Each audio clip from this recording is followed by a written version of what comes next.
Well, my carts came in on Friday, and so I guess I'm going to go ahead and put them in. So this is the actual RCA replacement part number. And I picked up a varistor just in case. I was trying to pad the order since the shipping charge was $11. And shipping is getting outrageous. I mean, I know we've been saying that for years, but now it's getting even more outrageous. Anyway, so I'm going to go ahead and let's put this in, and we'll power it up and see if we can pop a cap or two. I went ahead and replaced the thermistor, and I went and replaced the diodes. It was just recommended to do so.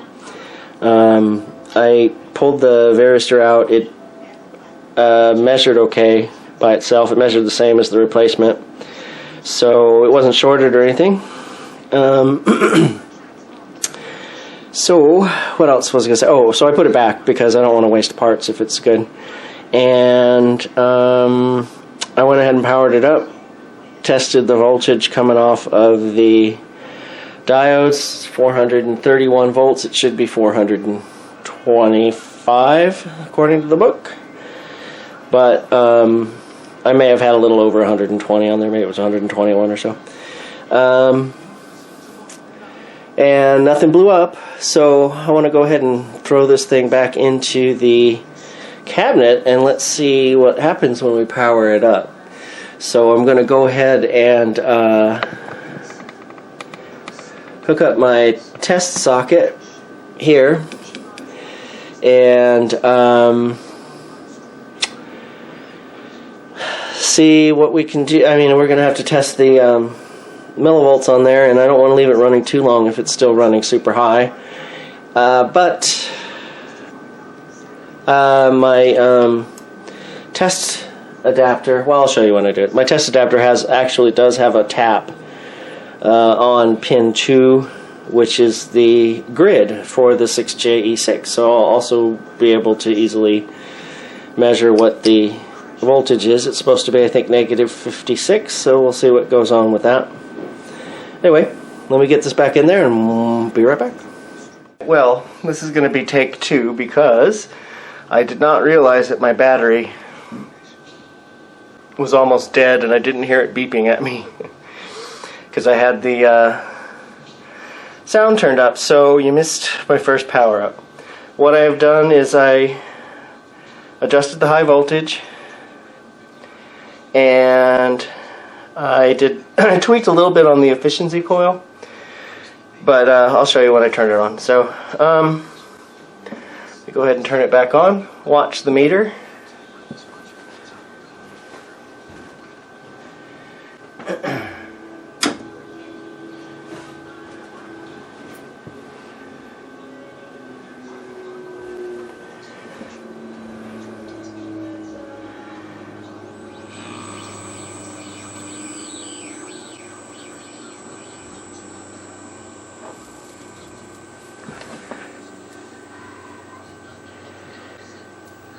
Okay, and that means that the screens are brightness. Alright, I have the sound turned off because actually the sound on my pattern generator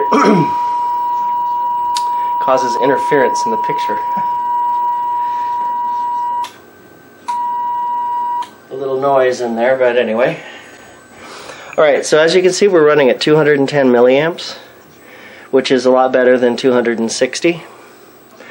The only thing is I changed were that resistor attached to the 6JE6 and the 0.1 microfarad filter cap that was only slightly leaky. And I swapped out the 6BK4. This one showed no emissions on my tester. The one I replaced it with showed 100%, so those were really the only two things I did. At least for that section anyway. So let's come and take a look at the front, because I realize that I do need to you know, recap this thing, but geez. I mean, grr. The colors are fine. I mean, the TV works. Alright, sorry about that. I don't know why this is not...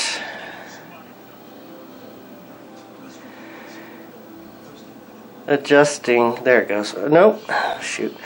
Well, you get the idea. That, you know, that line is not there. I'm just surprised that my camera usually adjusts fine for this kind of stuff. So anyway, if I turn the sound on, you can see the noise. All right. So you know, like I said, this looks pretty good, except for it is a little fuzzy. The focus is off a bit, but I don't know if what you can see in there is the ring or the rubber gasket or whatever, the rubber piece that goes around the screen that holds the safety glass onto the CRT. It's made out of rubber, some sort of rubber, and it leaches oil. And what it's done is there's like a oily condensation on the inside of the glass.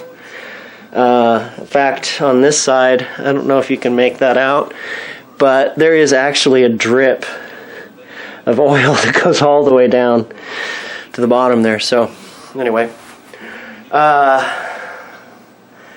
see, what are we pulling here? Yeah, it's pulling 343 watts. That seems kind of high to me. Well,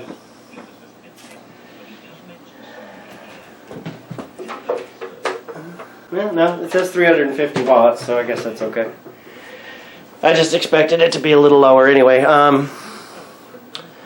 So yeah, the convergence is off a bit, as you can see here.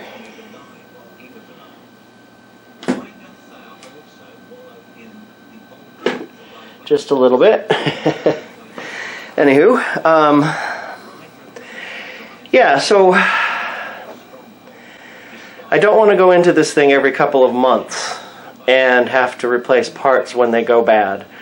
So I guess what I'll do is I'll take my list of parts to check for common parts that fail in these, and I'm going to do some recapping, and then of course we're going to have to adjust the convergence there, but I mean otherwise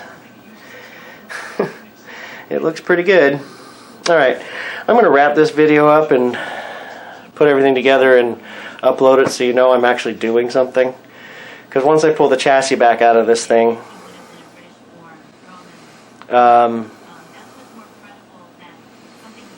you know what, I do want to check some voltages here. I have to check the negative voltage on the, the voltage on the grid of the 6J-E6. So let me set up for that and we'll just check it real quick.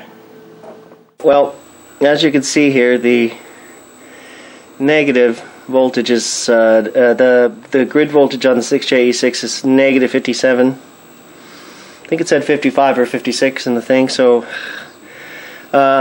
it could also be that my I'm directly connected to the line, and today I have 124 volts on the line. So when I get this out, I think I'm going to go ahead and move that tap from the 120 volt tap to the 128 volt tap and deal with it that way, because I guess because I was reading that RCA service manual, the orange one, written by that guy. Anyway, and you know, he was mentioning in there that even a couple of volts above 120 will significantly shorten the life of the tubes, especially the 6J-E6, and it's not good on the flyback, and yada yada yada. So anyway, alright, so let me go ahead and wrap up this video, upload it, pull the chassis again. Good times. Thanks for watching.